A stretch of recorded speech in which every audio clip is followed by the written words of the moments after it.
পারে। আমাদের হিন্দু ভাইদের প্রতিনিধিও যেন সেই সংসদে পাঠাতে পারে। আমাদের খ্রিস্টান বৌদ্ধ যারা আছে তাদের প্রতিনিধিও যেন পাঠাতে পারে। মুসলিম কমিউনিটি সেই প্রতিনিধিও যেন আলেম সমাজে পাঠাতে পারে। এই মুসলমানদের মেধাবী ও দায়িত্বশীল সেই এই রাজনীতিবিদগুলো যেন সেই সংসদে যেতে পারে।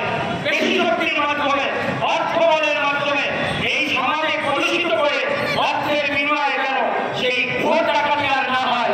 সংসদ যেন সুন্দর মেধাবীদের দ্বারা সুন্দরভাবে সংসদ গঠিত হয়।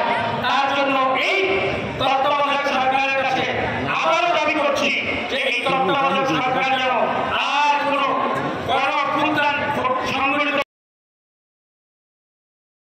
মাধ্যমে এই বাংলাদেশের নির্বাচনের ব্যবস্থা করেন। এই আজকে যারা শহীদ হয়েছে তাদের রুহের মাগফিরাতের জন্য রব্বুল আলামিনের কাছে কায়মন রাখতে